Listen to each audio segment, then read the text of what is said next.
할렐루야, 예수님의 사랑으로 성도 여러분을 사랑합니다. 이제는 더 이상 텔레비전에서 방송하지 않고 대중들의 기억에서 잊혀진 대회가 있습니다. 미스 코리아 선발대회죠. 누가 가장 아름다운 여인과를 겨루는 대회였는데 1972년부터 텔레비전에서 중계방송을 하면서 큰 인기를 끌었습니다. 또한 그 대회를 통해 많은 연예인을 양산하기도 했습니다. 그 당시 그 대회에서 사람들의 시선을 가장 많이 끈 것은 수영복 심사였죠. 얼굴뿐 아니라 몸매도 미의 기준이라 해서 수영복 심사를 했지만 결국 여성의 성을 상품화하는 것이라는 비난으로 미스코리아 선발대회는 서리를 맞았고 2002년부터는 공중파 중계방송이 중단되었고 대중들에게서 잊혀지게 된 것입니다. 사실 사람의 외모는 자신의 능력으로 얻는 것이 아니죠. 요즘에야 돈으로 미모도 살 수 있다고 하지만 그 후유증 또한 만만하지가 않고 부모로부터 받은 것에 비하면 많이 모자라다 할 수 있을 겁니다. 지금 이 시대는 남자나 여자나 다 외모에 대해 신경을 쓰지만 아무래도 여자가 더 외모에 신경을 많이 쓰기도 합니다. 왜냐하면 남자가 여자 외모를 더 많이 신경을 쓰기 때문이죠. 여자도 남자 외모를 본다고 하지만 남자의 외모보다는 남자의 믿음직함, 성실함, 내적 조건들을 많이 신경을 쓰게 됩니다. 그런데 남자가 여자를 판단할 때는 먼저 외모가 우선입니다. 그래서 예쁘면 다 용서가 된다고 말하기도 하죠. 사실 살아보면 외모는 그렇게 중요하지 않음을 알게 되지만 그것은 나중의 일이죠. 이번에 아브라함을 다시 묵상하면서 문득 든 생각이 있었습니다. 도대체 사라가 얼마나 미인이었기에 아브라함의 삶에서 이런 사단들이 일어났을까 하는 생각이었습니다.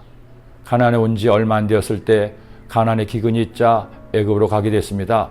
그런데 애굽 왕 바로가 사라의 외모에 반해서 사라를 궁으로 데려갑니다.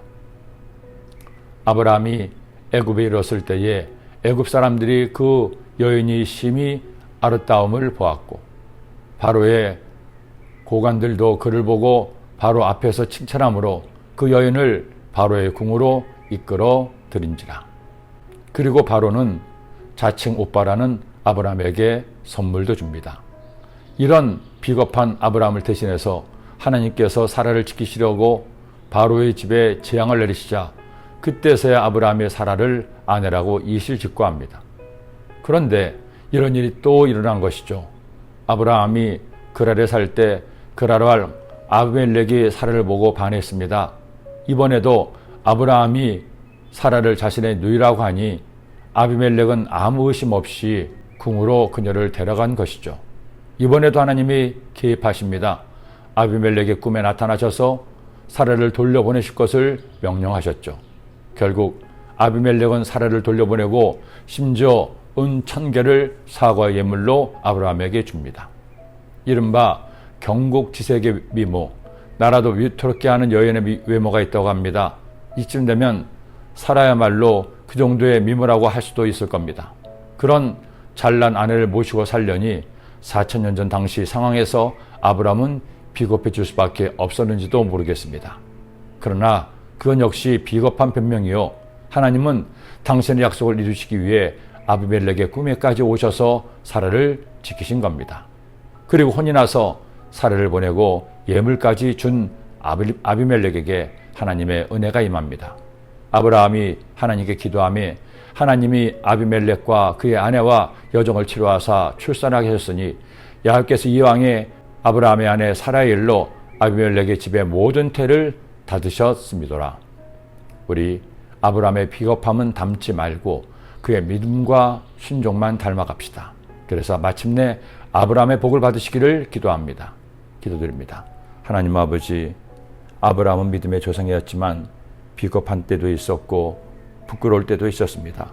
그럼에도 주님께서는 아브라함을 귀하게 여기시고 그로 하나님의 백성 되게 하시고 그로 약속의 자녀를 선물로 주신 것처럼 우리가 부족하고 연약해도 주님을 믿고 의지할 때 주님께서 허락하신 은혜와 축복을 더하여 주옵소서.